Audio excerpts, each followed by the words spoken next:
Hello, and welcome back to the Ultimate Piano Course by Joseph N. In the previous video, we discussed notes and rests, what they look like, and how long they needed to be held. In this video, we're going to discuss rhythm altogether, including time signatures and measures. So without further ado, let's jump into it.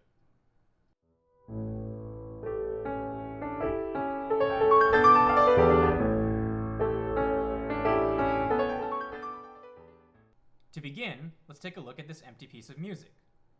We'll notice several things, including a bunch of whole rests, and at the very beginning, two sets of fours on top of each other, one each in the treble clef and the bass clef. We'll also see several vertical lines separating our whole rests, and at the very end, two sets of vertical lines, one thicker than the other. Let's begin by talking about all of the vertical lines spread throughout the piece. The single vertical lines we see are called bar lines, and they separate the music into bars, sometimes called measures. All of the music contained within each measure is that measure. So for example, at the beginning, this is measure 1, measure 2, measure 3, and measure 4. At the end of the piece, we see a double bar line, which is the thin line with a thicker line right after it. This signifies the end of our piece of music. Now let's talk about the two sets of fours on top of each other. This is called the time signature and helps us determine how much music fits within each measure. Each four means something different, with the top four determining how many beats per measure and the bottom four determining what type of note gets one beat. In our example here, we have a 4 as our top number, which means we will have 4 beats in each measure. The bottom number is also a 4, so if you think of it like a fraction, 4 over 4, or 4 quarters, then a quarter note is equal to 1 beat, which is what we discussed in the last video. Let's fill in our empty example now with some actual music. If we look here, we see our piece is in 4/4 time signature again, and we've filled in some of the measures with notes. We can see that our first measure contains 4 quarter notes, 1, 2, 3, 4, so it fits perfectly. However, measure 2 contains totally different rhythms. But if we add up all of the rhythms, with 2/8 notes equal to 1 quarter note, we'll have beat 1 here, beat 2, beat 3, and beat 4. So we see it adds up to 4 quarter notes in total. Measure 3 is similar. We have 2/8 notes in our first beat, a quarter note for our second beat, and then a half rest to fill in beats 3 and 4. Finally, the last measure has an entire whole rest, so it's going to count for all 4 beats. Let's take a look at these two examples now. As we can see, the top example is in 2/4 time signature. So, because the top number is a 2, we will only have 2 beats per measure. The bottom number remained a 4, so a quarter note will still be 1 beat. If we look at measure 1, we can see that that is exactly what we have. 2 quarter notes, each worth 1 beat, for a total of 2 beats. Measure 2, we again see 2/8 notes in 2 groups.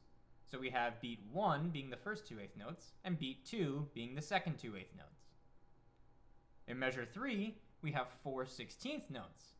But again, 4/16, you can think of it like a fraction. Reduce that, and you'll have 1/4, or 1 quarter note. So our first beat is the 4/16 notes, and our second beat is the 2/8 notes. And lastly, in measure 4, we have a half note to take up both beats. In our second example, we have 3/4 as the time signature, so 3 beats per measure. And you can do the math here very easily. Measure 1 has 3 quarter notes. Measure 2 and measure 3 both have a dotted half note worth 3 beats each. And the last measure, measure 4, has 2/8 notes for the first beat, a quarter note for the second beat, and another quarter note for the third beat. As you can tell from the previous examples, we use measure numbers to help ourselves find our place within the music. I can simply say measure 1, measure 2, measure 3, and you can easily spot where that is based on the bar lines and all of the music within them.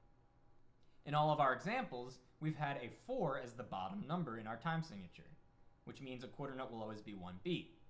But what happens if we change that number? Well, let's find out by looking at our next examples. Take a look at these two examples now. Notice our bottom number in our time signature has now changed to a 2. Previously, we had a 4 as the bottom number, so a quarter note is equal to 1 beat, because we thought of it as a fraction, 4 over 4, or 4 quarters, 4 quarter notes. That in mind, if our 2 is the bottom number now, what type of note would be 1 beat? If you guessed a half note, you would be correct, because in this example, it's 3 over 2, or 3 half notes worth of beats. Looking at the example itself, that's exactly what we see in measure 1. We see 3 half notes, 1, 2, and 3. In measure 2, we see a whole note, which is equal to 2 half notes, so that captures the first 2 beats, with a half rest to take our final beat, beat 3. Measure 3 is just like measure 1, where we have 3 half notes, and then measure 4 is very similar to measure 2. We have a whole note equal to the first 2 half note beats, and then a half note instead of a half rest equal to the final third beat. Looking at our second example, we have 4 over 2 as the time signature, so we'll have 4 half notes worth of beats. In measure 1, that's exactly what we see, 4 half notes in a row, 1, 2, 3, and 4 beats. In measure 2, we see 2 quarter notes. Remember now, if a half note is 1 beat, these quarter notes are only half of the beat each, because they're half the value of a half note. So the 2 quarter notes make beat 1. The half note makes beat 2, and the whole note, which is worth 2 half notes, is now beats 3 and beats 4. In measure 3, we have a whole note, again, worth 2 half notes, so that's 1 and 2. Then we have 4 quarter rests. So the first 2 quarter rests make beat 3, and the next 2 quarter rests make beat 4. Lastly, in measure 4, we have 2 whole notes, each worth 2 half note beats. Here's the final example we're going to use today. Notice now the bottom number has changed to an 8. So again, thinking of it as a fraction, an 8th note will now be our beat. With that in mind, we have 3 eighth notes worth in each measure. In the first measure, we see an 8th rest, a second 8th rest, and then an 8th note to cover all 3 of our beats.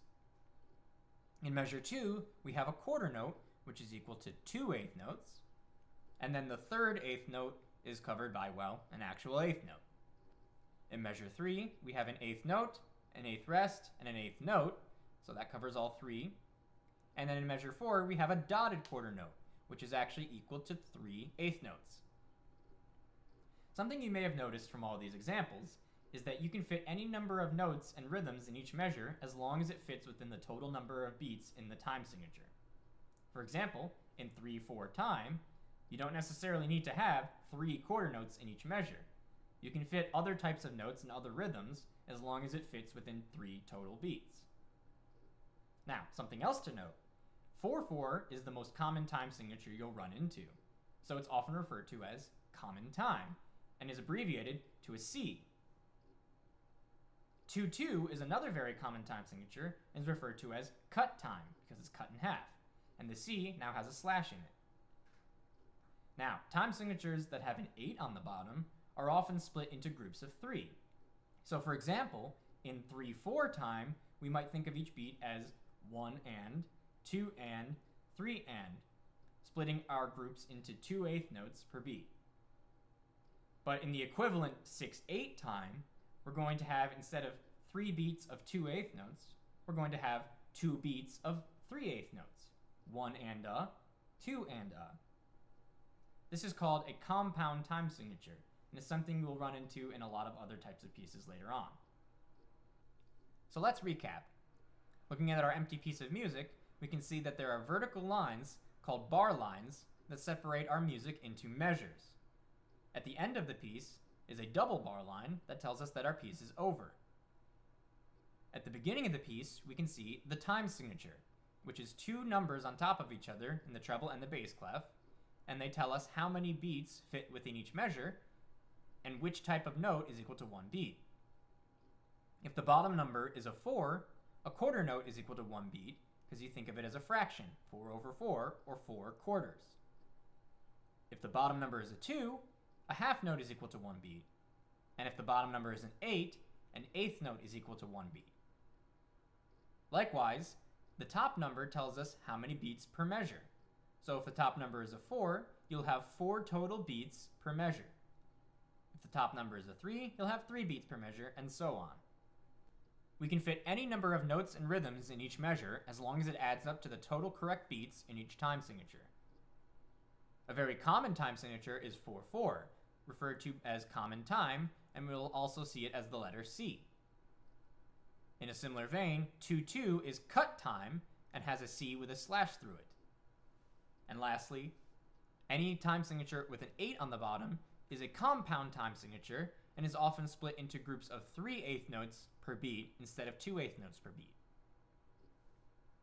Make sure you study all of these time signatures and their various components as we look at different pieces of music in the next videos, and I'll see you then.